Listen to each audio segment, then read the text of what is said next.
Hi, my name is Saj Rambab. I'm one of the respiratory therapists at Morlen Health. And I'm Ed Birnbaum. I'm also a respiratory therapist with the Morlen Health home-based pulmonary rehabilitation program. So the topic for today is exacerbations, and it applies to COPD, asthma, and a bunch of other respiratory conditions primarily. And we'll go over this in the topic today. So what is an exacerbation? It can be wheezing or more than normal wheezing. So we all have baselines. So if you baseline, normally you wheeze a little bit, it's more than your baseline.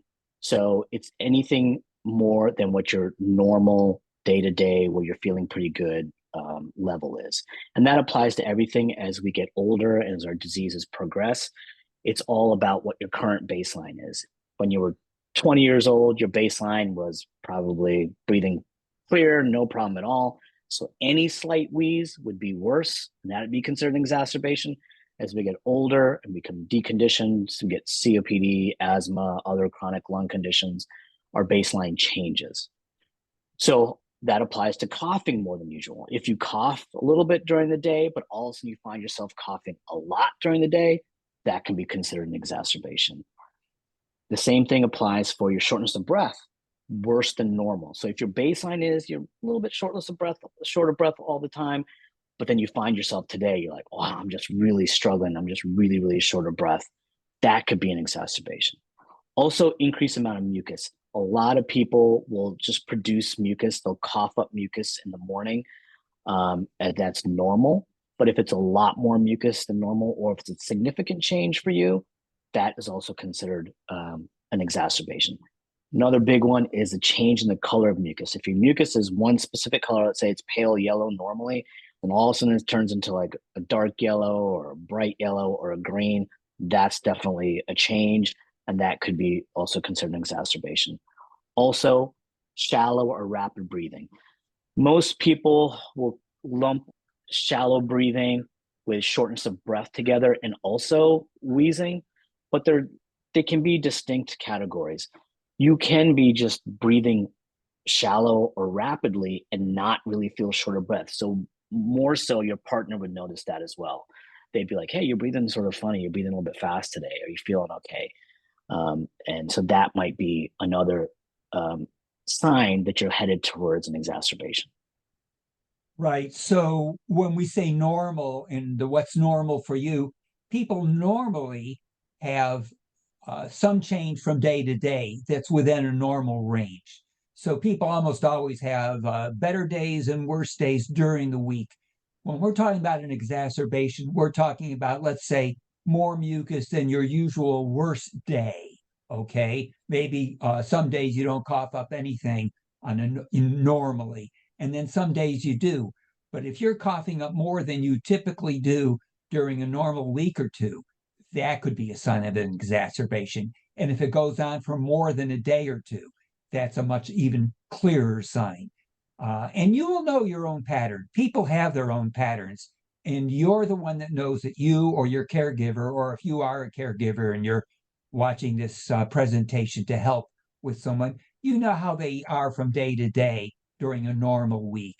When things have changed from what's a typical week, that's a likely sign of an exacerbation.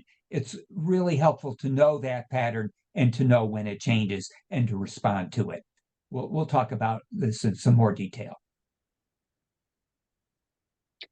So treatments for acute episodes. And so really when we talk about exacerbations, we're talking about fairly sudden, fairly rapid onset, fairly quick.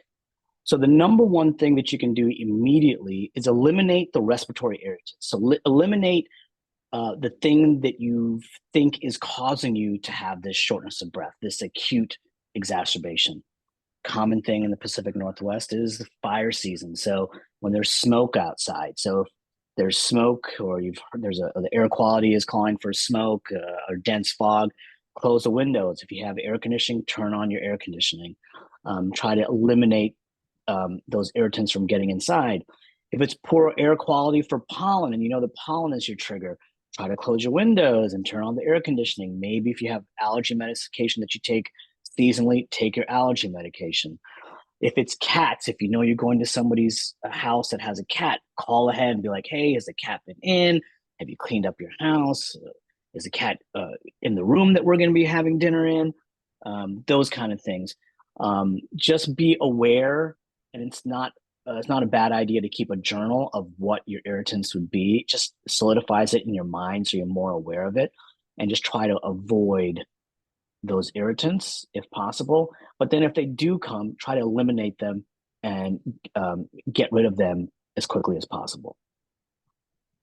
The other one is optimize your bronchodilation. So usually you'll be on some type of bronchodilator therapy, whether it's a nebulizer or an MDI.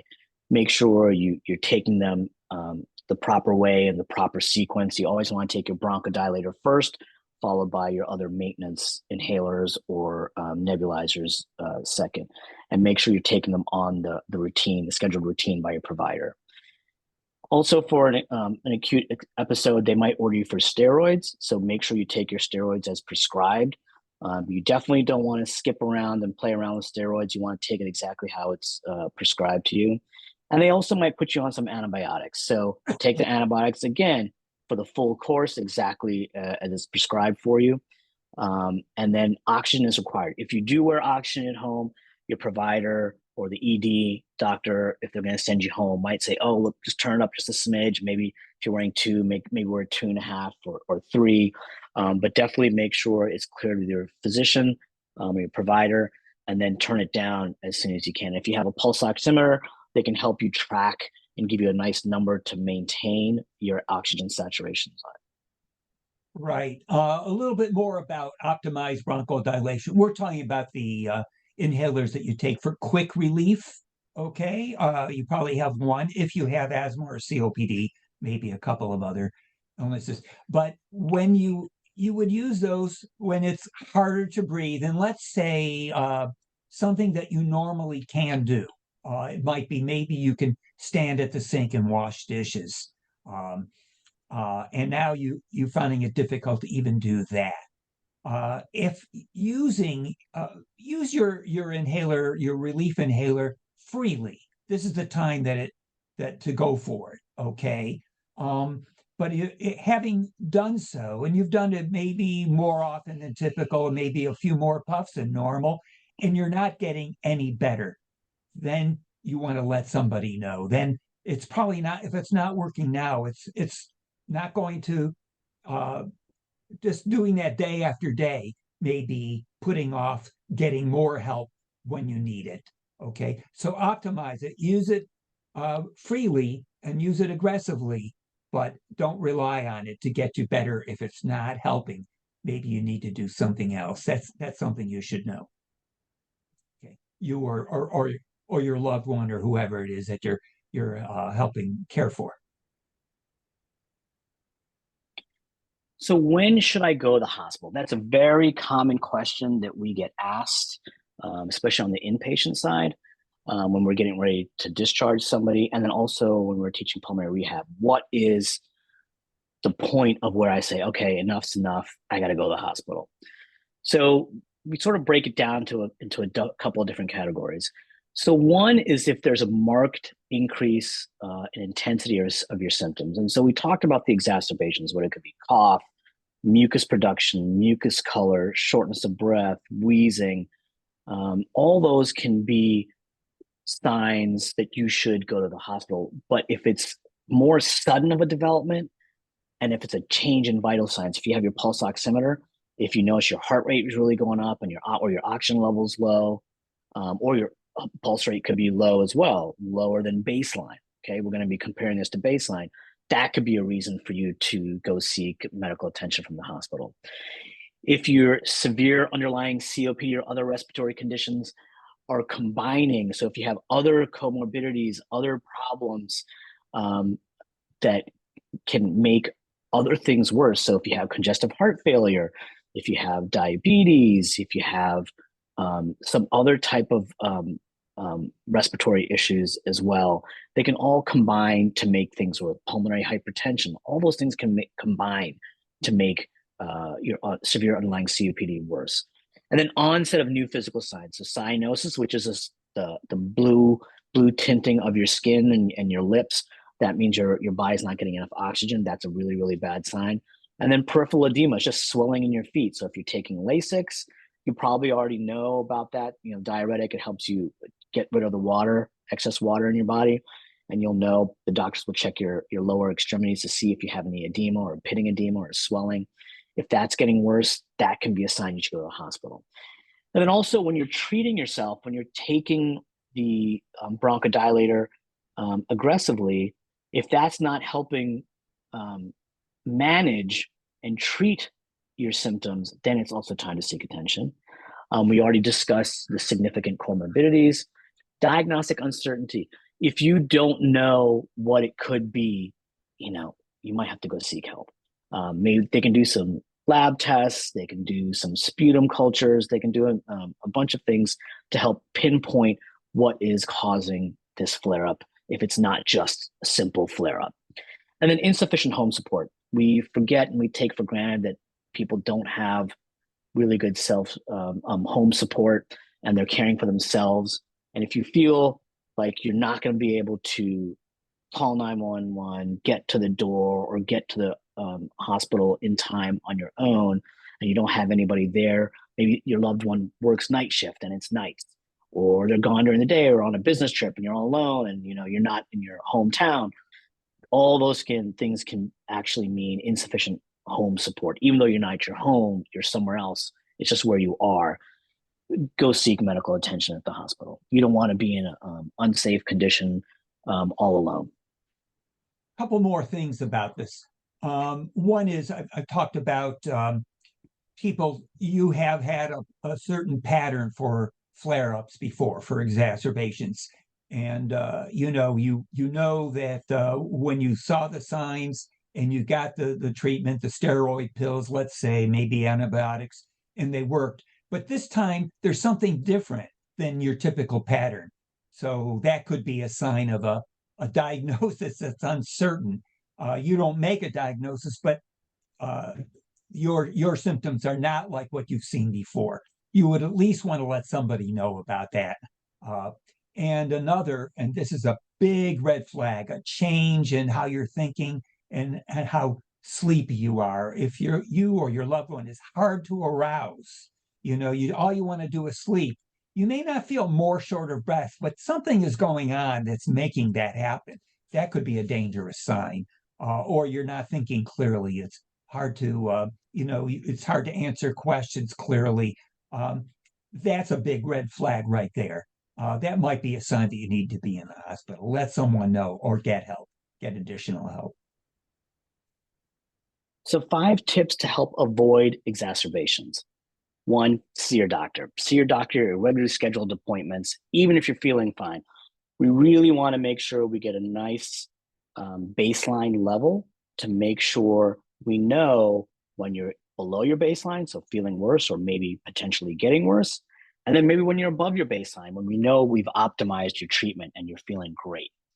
Get your flu shot. Get your flu shot every year and get your pneumonia vaccine as per recommended schedule.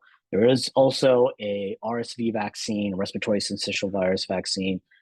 It's being more popular now, especially with kids and grandkids that are going into school. RSV is a real big issue. We're seeing a big uptick on that in the hospital on our elderly population as well.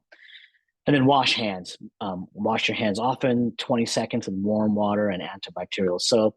Also, hand sanitizer. Just make sure you rub it into your hands really, really well. Avoid air pollution, avoid smoke, air pollution exposure, especially when there's poor air quality index. Now they have apps for that, and you can really find out if the air quality is going to be good or the pollen count is going to be really high. And then don't touch your face. So avoid touching your mouth, eyes, nose, especially in the public when you're touching other things. Viruses and germs hang out on other things, and you touch your mouth and your nose, and it'll just get into your body easier. Four All more good tips. tips. So I lied. I had 5 tips, and I got 4 more tips for you. So the other one is avoid crowds. Stay away from crowds, especially during cold and flu season. um, concerts, big gatherings. If you know that it's going around, or if you have a friend that's going to a function, a church gathering, whatever, and they have a cold, maybe stay away. See if they have Zoom or a virtual option for you. Use your own pen, especially when you're signing in at your doctor's office or other health related appointments. That's one thing that I used to take for granted. But then, especially after COVID, you'll see the cup that has clean pens and then dirty pens, and then you'll be waiting in line. And you see some person use a pen and then put it back in the clean one. You're like, well, that's who knows what pen is what. So carry your own pen with you. It's a little bit old school, but you can sign in that way and then put the pen back in your pocket. Sleep, get plenty of sleep. And if you do not know if you have obstructive sleep apnea, or if you do not wear CPAP or a BiPAP already, talk to your partner, see if you have a history of snoring, or maybe you might know you're snoring, or you have daytime sleepiness. Talk to your provider if you don't already have treatment for it, because high quality sleep is very, very important for overall health and for recovery. Also, stay hydrated, drink plenty of water. As discussed with your provider, you don't want to take too much, drink too much water if you're taking diuretics. So make sure you're on the same page as your provider. But the extra water will help keep your secretions really moist and loose, so you can cough them up, and just makes everything work in your body better. All good tips as well. And then prevention. So prevention is basically the things that we've already discussed. So if we talked about irritants, avoiding irritants, here, prevention, smoking cessation and vaccinations. So if you are a smoker, try to stop smoking. Smoking is very, very difficult to quit. So please reach out for help if you need it. And there's other topics that we're going to have in our series that will discuss this in more detail. Vaccinations, we already discussed. Self-management education with a written action plan. A lot of pulmonologists and primary care doctors or providers will give you an action plan that you can follow with different zones. And that's very, very good in helping you be in more control of your overall health. And then make sure you take your regular long-acting bronchodilator therapy, take it as ordered. And if you are having a bit of an exacerbation, or you feel something coming along, you might need to take a couple more puffs. And that might also be written in your action plan. Pulmonary rehabilitation, half the battle here is watching this video and getting to be familiarized with what we do and what telemedicine is, telerespiratory health is. And then oral steroids for moderate and severe exacerbations. Make sure you take those as prescribed. That's right. And thank you very much. We appreciate you taking the time out of your busy days to watch this.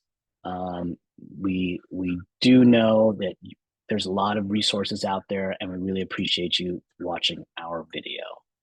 And this topic in particular, people with chronic lung disease, regardless of whether it's mild or moderate, severe in terms of symptoms from day to day, when they have exacerbations, that's if they're treated promptly and appropriately, they can resolve very quickly without long-term damage.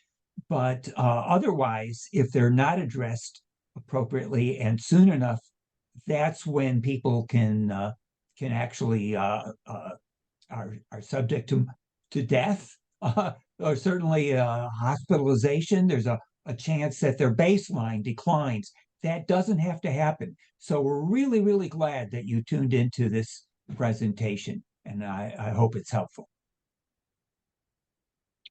Thank you very much for taking the time to watch our presentation. We really appreciate it. Hope it will help you know how to appropriately address exacerbations. That's just part of having a chronic lung disease. Thank you very much. For more information about our program and Morlen Health, please go to the website morlenhealth.com. Thank you again. Bye-bye.